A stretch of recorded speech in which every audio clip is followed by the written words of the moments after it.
Hey guys, this is Charles from GuitarSkills.com, and today I want to introduce you to a capo. Now a capo is a little device like this that you can put on your guitar in order to play basic chords but in different keys.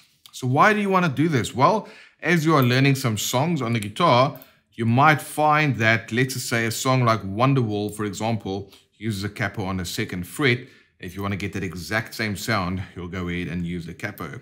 Other times you might learn a song, but you want to do it in a different key playing, but you don't want to learn to use bar chords, for example, to play the whole song on acoustic. Well, the capo is also going to be a great little device in order to learn that. So that's what we're going to cover in this video. A capo is not a cheating device like some people claim it to be. A capo is a tool that can allow you to get more out of your guitar, and that is a very cool thing. So we're going to get into that right now in today's lesson. All right, so the first reason using a capo is cool is because of open strings. Now, open strings on a guitar sound amazing, especially on an acoustic like this. So let's play a G version like this.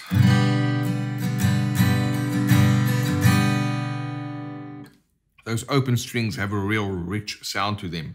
Now, if I play that same G version with a bar chord, it's still nice, but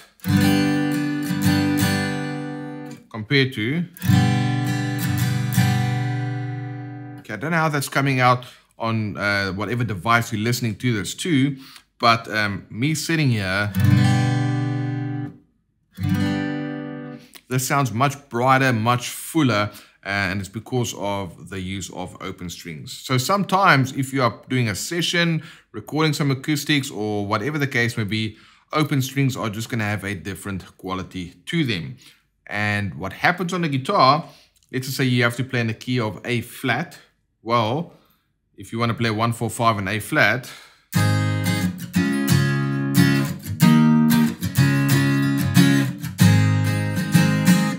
you can use it with bar chords, totally fine.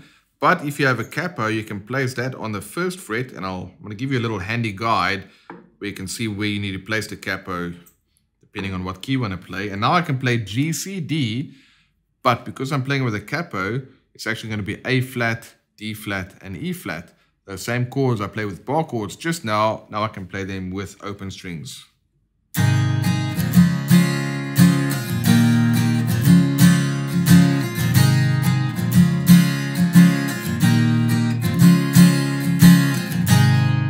Let's play it again with just the bar chords.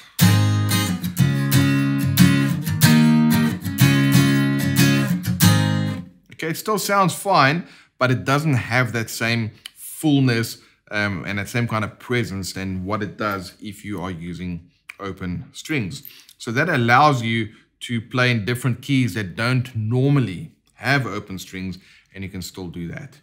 Now, something else that's cool on the guitar is if I play a D chord, for example, then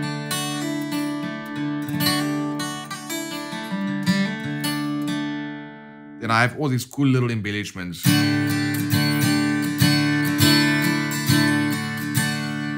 But I don't have that same embellishments in the key of E. So now what I can do is I can put my capo on the 2nd fret.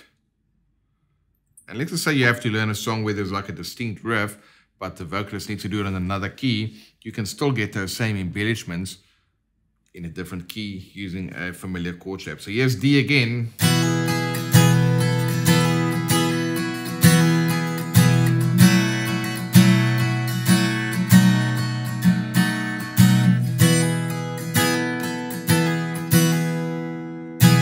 And there we go. I'm able to use some well-known embellishments for a chord, but I can do it in a different key. Again, let's just say you have G.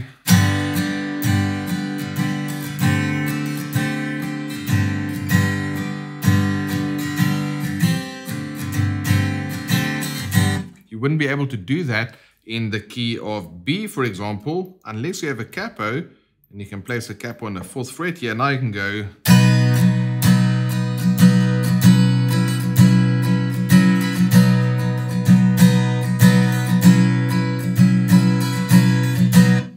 right? That is pretty cool.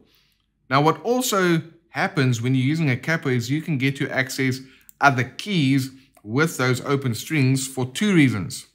Number one, some keys just have as a different flavor to it. So let's take a song like Wonderwall, for example.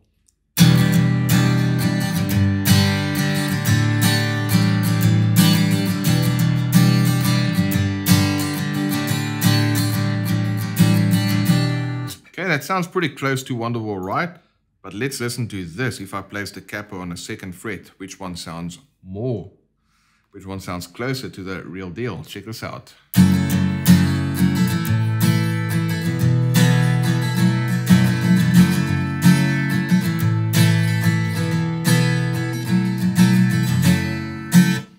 All right, it just sounds way better because that is the original key. So it's a different color that comes with that capo on a second fret, because now I'm playing an F sharp minor as opposed to E minor. And then sometimes a singer might just want to do a song, but you know the song in a certain key, and you don't want to figure out how to play the song with bar chords. You don't want to sacrifice using open strings, or you've got some embellishments that you'd like to keep similar to what you've already learned. Well, in that case, you can go ahead and use a capo. Very, very, very handy. So let's imagine you're in a two guitar band. One guitar plays G, C, D, yeah. You don't want to do the same chords in the same position because they're going to clash, especially if you're playing in a fuller band where there's a number of guitarists. So what you can do now, instead of playing that 1, 4, 5 using G, C, and D, you can now, for example, go and place your capo elsewhere on the guitar. Let's just say we place it here on the 7th fret. Now when I play a C chord, that's going to be G. In fact, let's do it here. Let's do it on the 5th fret. If I play a D chord, it's still going to be a G. So now I can do 1, 4, 5 here as a second guitarist.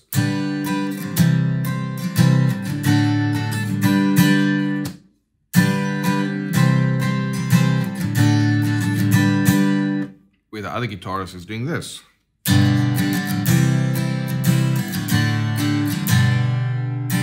So with these different places on the guitar, that actually sounds pretty cool, because now you can get two guitarists filling out a wider sonic spectrum, so to speak, because you are being clever through the use of a capo.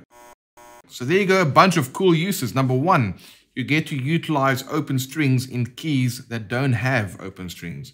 You get to keep your embellishments that you have for certain chord shapes that you can actually do on other chord shapes by using a capo.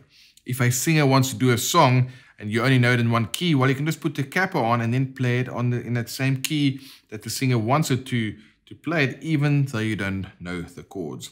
Sometimes you just want to access a different color from a different key without having to change the actual chord shapes. And like I've shown you there with that Wonderwall example, just sounds much better, right, in F sharp minor than what it does in E minor. And then finally, if you're in a two guitar or even a three guitar situation, you can spread out the ranges, the frequential ranges in which you play through the clever use of a capo.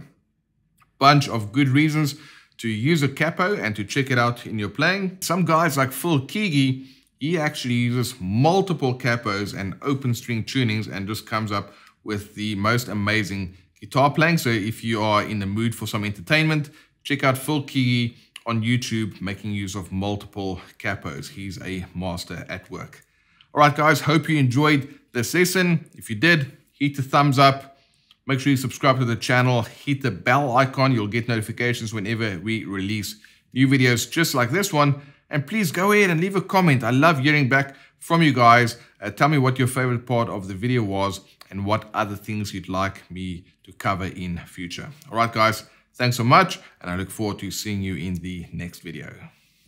If you'd like to get more lessons like this, you should register for a free GuitarSkills.com membership today.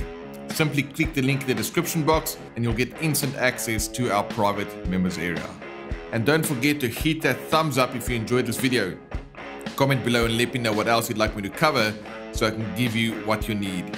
Don't forget to subscribe to our channel because I'm going to keep these videos coming.